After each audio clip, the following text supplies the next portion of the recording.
and this is now the news review segment. It's still Breakfast Daily. We're going to get into some conversation shortly. Let me quickly run through some of the topics we'll be looking at.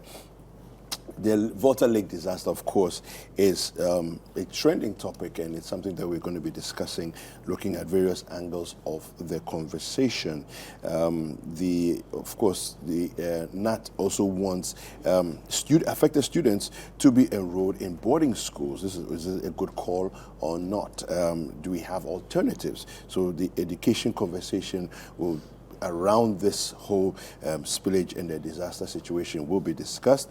And the MPP primaries will look at the whole allegation or what the Bebieni and Riaso Bekwai MP says that he has enough dollars to pay delegates.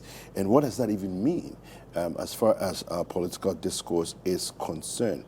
And the whole issue of alleged bribing of delegates and all of that. We're going to get into those conversations shortly. Let me introduce my guest to you. I have Larry Dogbe. He's the editor of the Herald newspaper, as well as Elvis Darko, the editor of the Finder newspaper, as well as newscenter.com. Now, these two gentlemen are good friends of mine, but they have what I would allege to be diabolical allegations against me for returning to work. I'm not sure what I have done exactly to have come back to work this week. And Mr. Darko, how are you? You have to be on at least 1 month leave. So you're not supposed to be here. When you came back, you're supposed to spend the rest of the 3 weeks and last week we were not here. We closed 9:10. We nearly got to 9:30. You understand? That's for you by 9:50. And that's what you want. That's what we want. By 9:50, you start trying to wrap up. Yeah. That's what I want you to do. Me, I follow my director's instructions. So I want to do coup against you. Then the director will come. Then we'll so are you saying that Apioko? Yeah. No, Apioko was being thrown about by the two of you. Oh, did you watch the program? We had fun. I watched bits of it. She was very good. She was very good. We interacted to because she allowed you to do that. The flow was good. And then when we told her that you can't close at 9, we have more to say. Okay. We had 10 minutes more. We went outside to continue the conversation. I see. Anyway, I'm back and I'm excited. Okay, so I read that you guys visited some wineries and What was it about? It was a beautiful experience. You brought some wine? I did. Okay. But you'll have to come home for the wine. Oh no! Why? This is where we've always been meeting. So it should be here. Oh, they went to enjoy. I saw some of them playing golf and all that with big people. I'm like, hey, these people. Please, we are looking for Frema. Frema, you have been served notice. They are searching for you. I'm looking for Frema. I think she should take the 1 month. It's good. She can rest. Really. No, you are rushing to work. She should be like Frema. She'll be here next week. You will see. Oh, no. She waits more. Let Apioko come and do 1 month. Then people can come. Anyway, right, let's get into the conversation. So, the Volta Lake disaster, we'll begin with that one.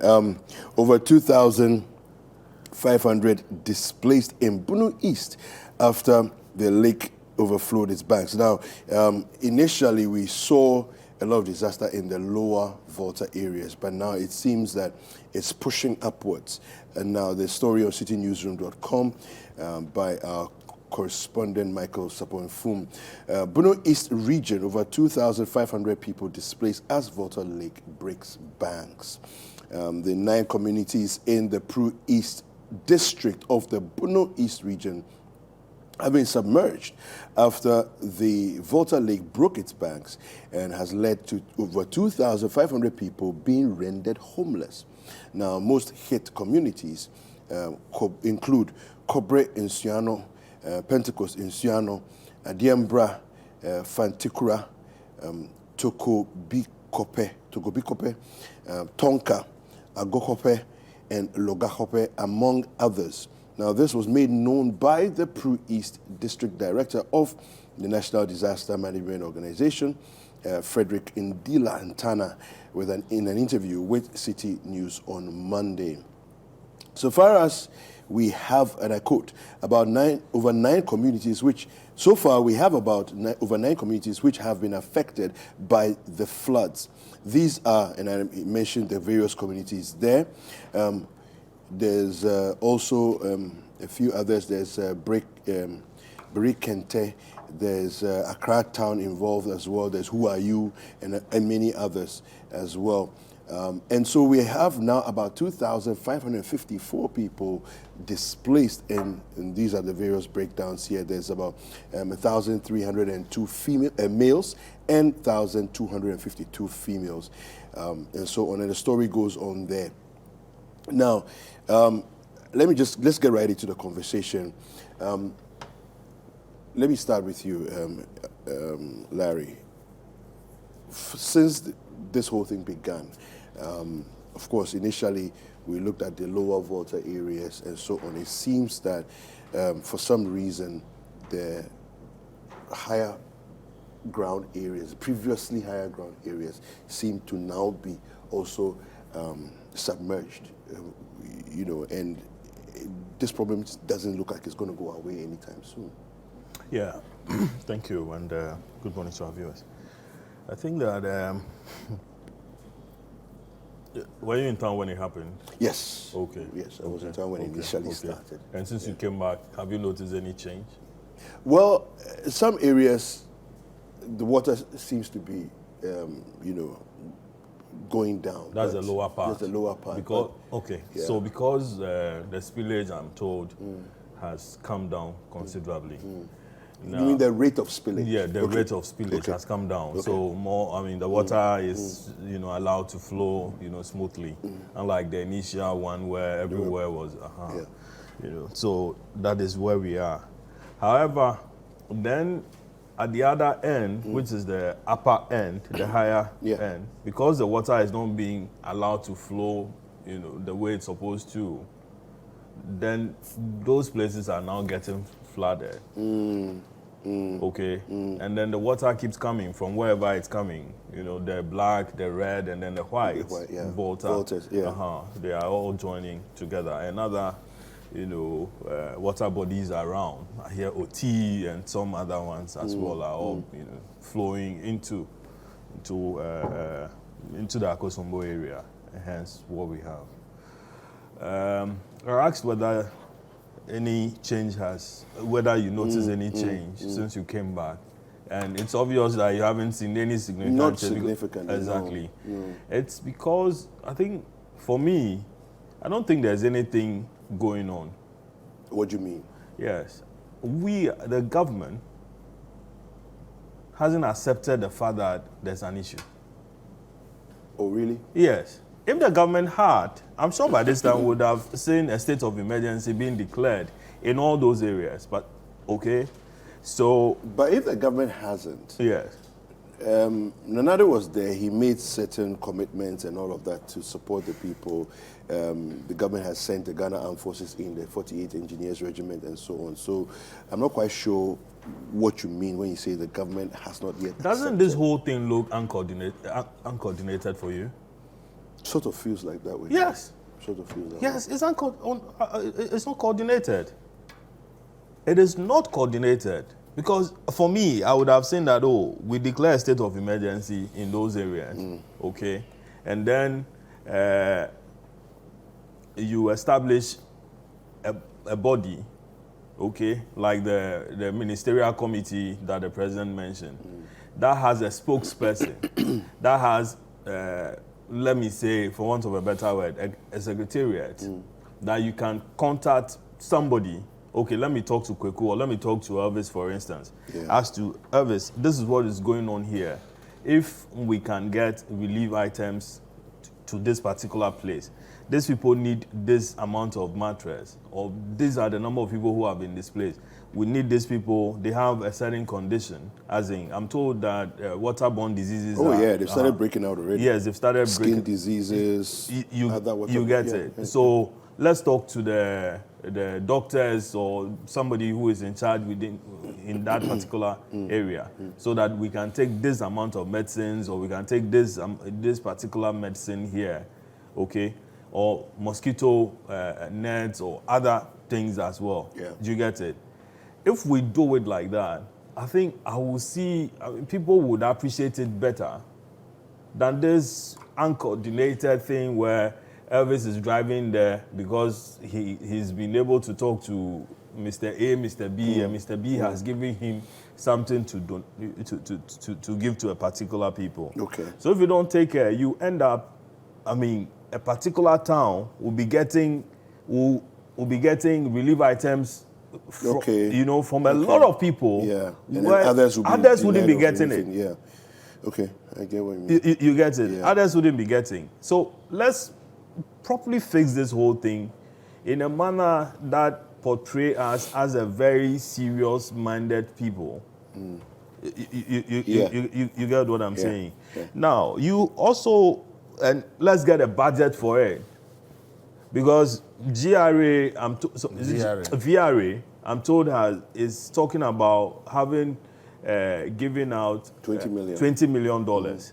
Cedis, 20 million Ghana cedis. Cities. Yeah. Okay. So far.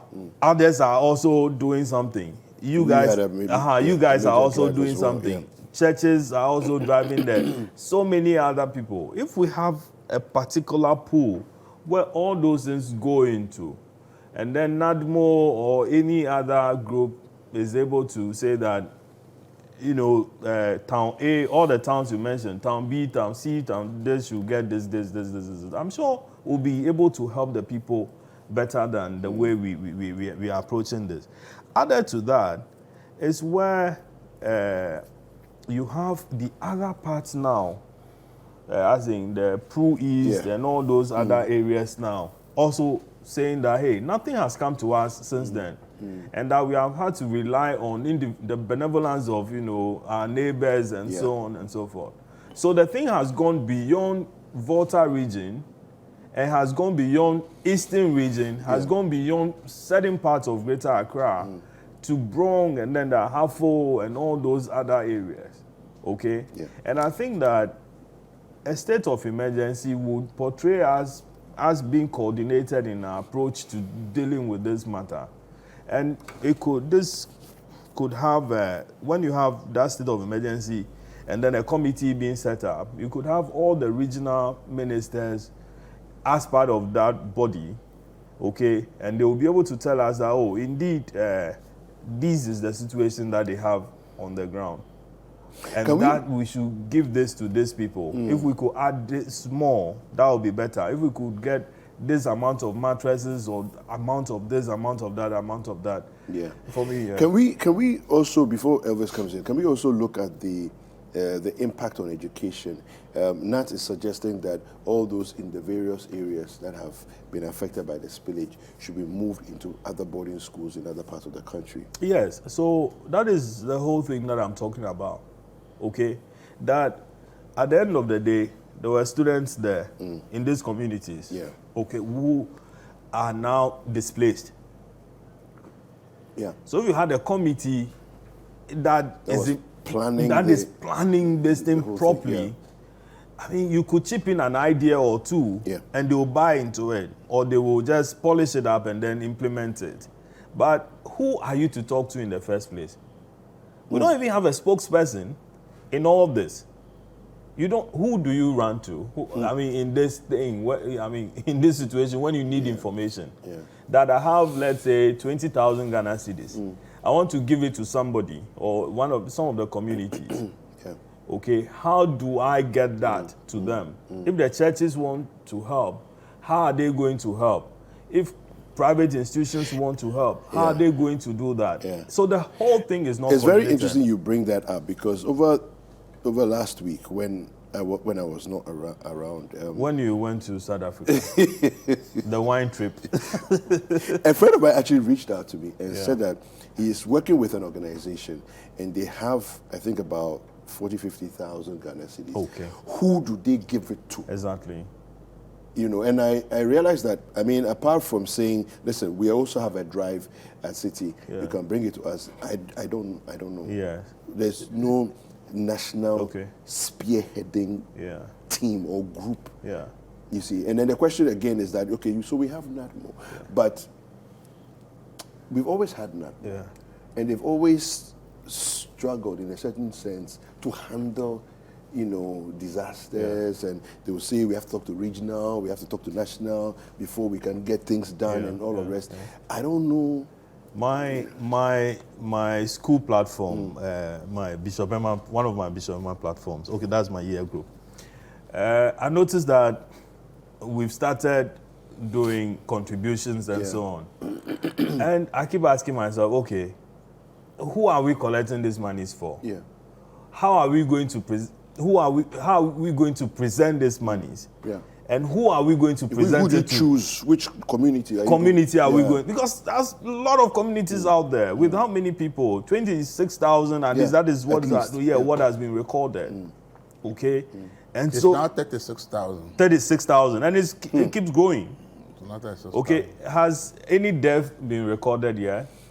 So far, we haven't heard We've any. not read anything. No, Okay. so far we've not heard Well, anything yet. maybe because everybody is confused, so you feel that your relative moved is somewhere. has Maybe moved somewhere, later. and then later before you discover that the person can't be didn't found. move, but they Now can- again, if we had coordinated this thing properly, we wouldn't have had that situation where the report of the military personnel leaving the Mepe. exactly the Mepe situation. And then it became back and forth. Oh, we saw you leaving. Order from above. Then the military also issues a counter statement saying that, oh, we're not leaving. No, we're just, going to the corner, to do something. So this whole thing is not coordinated. And I keep asking myself as to why the president hasn't, to date, declared a state of emergency. I mean, we've had situations in Boku. Yeah. Where people were shooting at each other, Dagbon, many other places, and I mean there was curfew. Curfew was declared by the interior minister. Yes. This is it's an emergency that we are dealing with, It and is. why the president to date, is. and it has become back and forth. The politicians are now having to play with it. And Hiagba, I heard a while ago, talking about how how ex-President Mahama has politicized this whole thing with the state of emergency and all that. I thought that I mean we should live above that and do something better. I agree with you. The thing is not coordinated and it's bad. Elvis, the issue of the apparent lack of coordination, and then also the education part of it, particularly. I really want us to look at that aspect. What are your thoughts? Oh, you see, it only tells you that the institution we call NADMO really is not really set to do this thing. It's a disaster on its own. Because if they are set to do this thing, like all that Larry is talking about wouldn't have happened. Because they mean that they will be the lead agency and everything will be happening and everybody will get what they want to know. In fact, if you look at all the papers, it's only the finder that wrote the story about VRA voting 20 million. How I got it was that I was trying to talk to somebody there about what's the update. Okay. It's 6 p.m. before the person sent me a statement that they had held a press conference. 6 p.m. And then somebody said, oh, we had a press conference, but we even forgot to invite your media house. Wow. And he sent me the press statement. That's how I got to know that VRA actually had a press conference. In a major disaster like this, and VRA has a press conference, and all the major newspapers, it's not featured anywhere apart from on the front page. So who did they have the press conference with? I don't know. And the person sent me and said they had a press conference. And that's why I got the update of 36,000, the number being 36,000 now. And that's where first they said they were voting 10 million. I think the 10 million had run out. So now they have increased it to 20 million. And that's where I got all these figures. So if in a major disaster like this, and the institution that is playing a front role will have a press conference, and the press conference is missing in the media space, it tells you that clearly people really are not up to the task to do what they should be doing. Because, see, we did something beautiful in COVID, and I don't know why we are not doing it here. We realize the COVID is an emergency. Yeah. They set up the disaster relief, the COVID fund. Almost every week they provide an update as to what has happened. If people come to make donation, it is up there. They provide so much update that you know. They provide accounts. This is how much we've made so far. This is the expenditure and all that. Why is that we are not able to implement that in this regime? You see, if we had a system and says, look, every donation is going to NADMO. The whole issue thing is being led by NADMO. Every day NADMO should provide an update as to how many victims have been affected. Because every day the number keeps going up. Yes. How many donations have they received in a day? From which organizations? And there is clear accountability as to who brought what on what day. And on daily basis there is an update. That alone could even become the information base for any media house that is looking for information. Or if I go to the Facebook or this website of NADMO, on daily basis, they are updating their activities there. But right now, if you need information, you will now be trying to call somebody at VRA, whether they will pick or not, you don't know. You are now trying to call somebody at NADMO. In fact, yesterday I called NADMO national director. He said he couldn't speak to me because he was far away in the Bono area trying to make donation to some victims. So yesterday, NADMO also did donation to Bono East and Ahafo regions, also as part of this flooding issue. So he said he can't talk to me like that because he's in the middle of a function. So clearly, I was trying to do something to let the public know that the current state of the issue, but where to get the information became a problem. So if the person at VR has not sent me this present around 6 p.m., I called him in the afternoon, no response. It was around 6 p.m. that he said, oh, we even had a press conference. I was busy, so I didn't see your call. So it's not that I saw your call. So, oh, we even had a press, but I forgot we didn't call. Then I said, can you send me a press statement? And then he sent a press statement. So clearly, if you are managing this situation, 36,000 people is a whole constituency on its own. It's a huge number of people. If they decide to be on the street of Accra, no car will move. We will be stranded in Accra if 36,000 people decide to occupy the streets of Accra. We can't move. No. So the numbers we are talking about are huge. So you see, it's about how we manage this. And as I said, I don't know how the same government that managed COVID by putting together these committees that were providing us updates on regular basis did not quickly look at, the Interior Committee itself may be needed, but no. We should put everybody under NADMO. Then, since the Interior Committee was set up, have you seen them and NADMO and VRA do any joint press conference? No. I have not seen them. Who are they? So we read about the sector ministers that are supposed to be part of the Interministerial Committee. But as we speak, since they were formed to today, I have not seen any joint press conference involving NADMO, VRA, and the Ministerial Committee to tell the public that together, this is what we have done so far. That's why people get confused. People are saying that the whole thing is not coordinated. So people go there want to donate, and somebody is donating to Kujetua Blackwa because it's the MP. Somebody is taking a donation to this person because it is this person. So I didn't ask myself, if you are not careful, one side will get so much, and at the other side, and if I will put the top black everybody is bringing, I'll also be happy because me, I'm trying to serve my constituents. So if I made enough noise and people get to know that I am the one affected and everybody is bringing me the donation, I'll collect all and share it to my people. Then all the other people... and there's nothing wrong with that. There's nothing wrong with that because he's the one that is championing that my people are in distress and I need help. So I think that if they will learn any lesson from today, the committee, NADMO and VRA, should be thinking about having a joint press conference.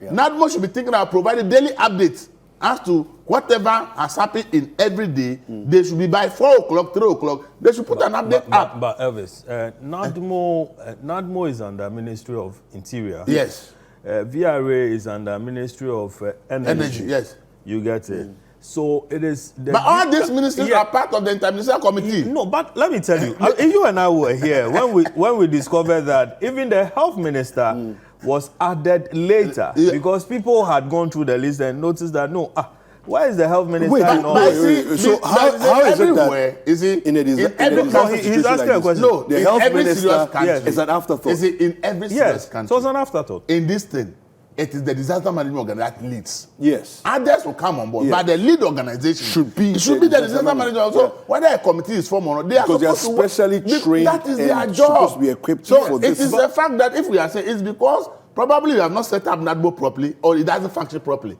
Because there's no serious kind of disaster happen, and now we are forming interministerial committees and things and say, no. When NADMO is there. VRA is the one providing resources, but the lead agency should be when NADMO. we should look for every information that we need about the disaster should be coming from NADMO. And NADMO should be the one that at the forefront that will be speaking and updating the public, providing all the information we need regularly. So I think we need daily updates of whatever is happening from NADMO. Every donation, every presentation should go to NADMO, and how the items donated and distributed should be published, should be made public for everybody to know that this donation, this is what is happening.